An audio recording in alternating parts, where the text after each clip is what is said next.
Next, let's talk about product portfolio. So every organization, every manufacturer, every service company, every company has some sort of product portfolio, what they actually sell to customers. There's a bunch of questions you should be asking yourself on this one. Now, of course, if you're looking at competitive intelligence, almost every organization thinks that this is all a competitive intelligence. This is compare my product against their product. Our number is higher than their number, therefore we win. It's pretty facile. It doesn't really make a lot of sense, but it's easy and it makes lots of product folks feel good about themselves. So if you're going to compete with someone at a product level, which you're going to have to do at some point, then you need to know a bunch of things. Do they sell solutions or do they sell speeds and feeds? What are their hero products? Most organizations, most sales teams will end up having products they like selling, that they're good at, that they're used to, and they will push those and they may not push the other ones.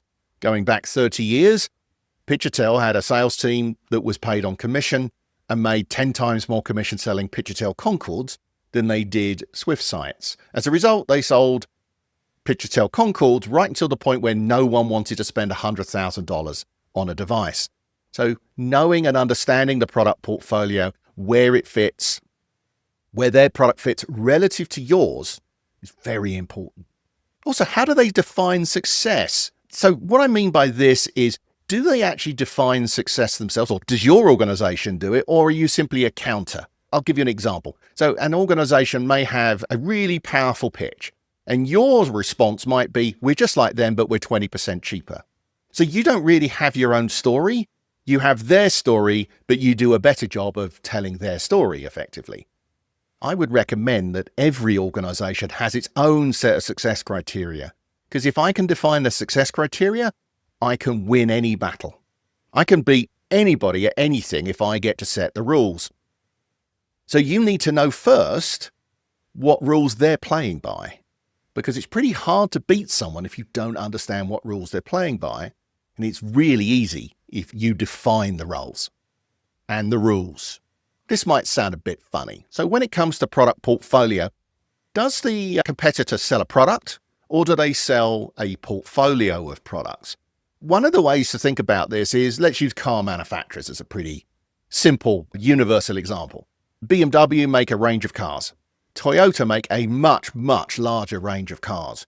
And therefore, if you're a fleet buyer and you're having to buy vehicles for a whole range of different roles, Toyota is probably going to beat BMW. I'm using this as an example, not as a car guy. So you think, okay, so Toyota is going to beat BMW, but not if it's on a product by product basis. I think most people would rather drive a BMW than a Toyota Camry. But if I need an executive saloon and a pickup truck and all these other different things, then Toyota is going to be the right answer for me, not BMW. So if you position correctly, your portfolio can beat somebody else's product, even if your individual products can't beat their individual products. That's something that you need to understand. And the first place to do any of this is to look at their products and work out if they're selling a product or a portfolio. Because if you don't know the answer to these questions, how can you possibly plan anything?